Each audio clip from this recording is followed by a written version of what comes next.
सफदर साहब और मेरा ताल्लुक़ लंबा तो नहीं, बड़ा ज़रूर है।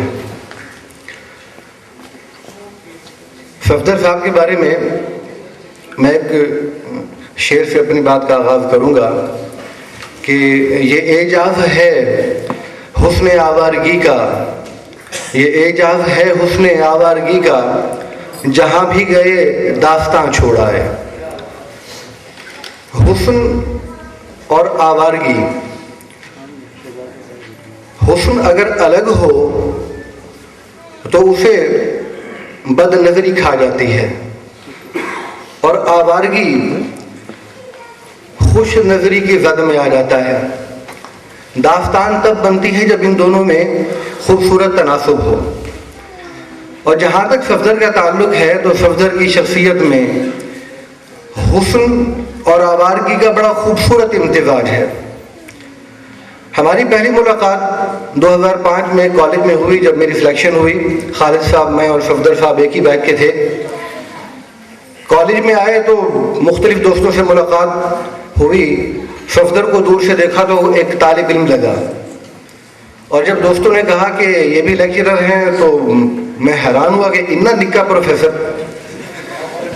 लेकिन मुलाकात हुई तो पता चला कि ये जो छोटा सा प्रोफेसर है उसके अंदर एनर्जी, मोहब्बत और तवानाई का एक बेशबहा खजाना है। जिस तरह एटम इनविजिबल होता है, हम उसे देख नहीं सकते, लेकिन उसके अंदर बेशुमार एनर्जी और ताकत होती है जो सबको हिला के रख देती है। बिल्कुल इसी तरह सफदर ने अपनी आमद के साथ हमारे कॉलेज की फ़ज़ा को हिलाकर रख दिया, नया माहौल पैदा कर दिया। वो कॉलेज जो स्पोर्ट्स में बहुत पीछे हुआ करता था, एकदम से वो रैंकिंग में बहुत ऊपर चला गया। और ये सब कुछ सफदर साहब की मेहनत, खुलूस और मोहब्बत का ही नतीजा था। सफदर साहब की प्रोफेशनल ज़िंदगी के मुताल्लिक़ मुझसे ज़्यादा बहुत सारे दूसरे दोस्त यहाँ जानते हैं। मैं तो उनकी ज़िंदगी के कुछ ज़ाती गोशों से आगाह हूँ, तो मैं ये चाहूँगा कि वो आपसे शेयर करूँ उनकी ज़िंदगी के चंद वाक़यात, उनके साथ बिताए हुए चंद लम्हे। सफदर साहब और मेरे कुछ उस वक्त के नालायक और आज के बहुत लायक शागिर्द हमारी इस महफिल में भी मौजूद हैं, और जिनके बारे में पहले भी ये वजाहत हमारे एक दोस्त कर चुके हैं कि उनकी तरबियत में सफदर साहब का बड़ा हाथ है। हम जब भी लेक्चर के बाद फ्री होकर आते थे तो देखते थे कि सफदर साहब मुसलसल मैदानों में मसरूफ़ हैं, लड़के हैं कि उनके इर्द गिर्द जमा हुए फिरते हैं और सफदर साहब को फुर्सत ही नहीं। मुझे स्पोर्ट्स के इवेंट्स के नेम तो नहीं आते, तो कहीं पर ये लड़कों को कलाबाजियाँ खिला रहे हैं, कहीं पर ये उन्हें दौड़ा रहे हैं, भगा रहे हैं, और इस तरह पूरे फ़ज़ा में एक नई फ़ज़ा पैदा कर दी, पूरे कॉलेज में एक नई फ़ज़ा पैदा कर दी और कॉलेज के नाम को बहुत ऊपर लेकर गए। और इनकी ज़ात से बहुत से लोगों ने फैज़ हासिल किया। एक लड़के को मैं ज़ाती तौर पर जानता हूँ कि सफदर साहब उसे गालिबन चिश्तियाँ या किसी और इलाके से ढूंढ के लाए और मेरे पास आकर कहने लगे कि इस बच्चे का रोल नंबर आप दर्ज कर लें और इसकी हाज़िरी के बारे में आप बेफिक्र रहें।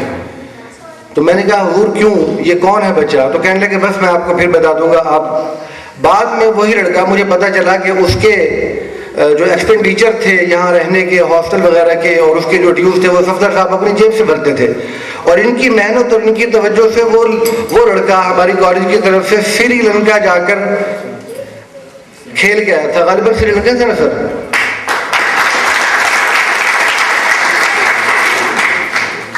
सफदर साहब एक इंतहाई मिलनसार आदमी भी हैं और हिस्से मज़ाह से पुर भी हैं।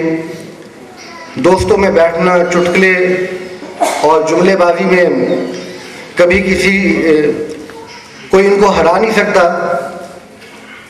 हर दिल अजीज और दिल जीत लेने वाली शख्सियत हैं।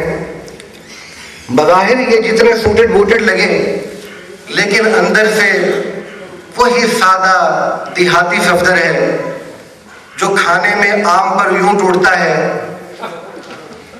और पीने में लस्सी ख़ास तौर पर इनका मरगूब मशरूब है। इब्तदाई दौर में जब हम कॉलेज हुआ करते थे तो इन्होंने एक नई तरह डाली कॉलेज में कि मैंगो पार्टीज का आगाज़ किया।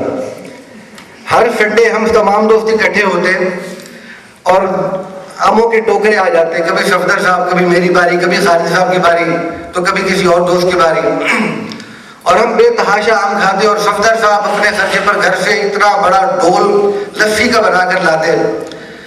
वो दिन बड़े यादगार दिन थे, बड़े खूबसूरत दिन थे।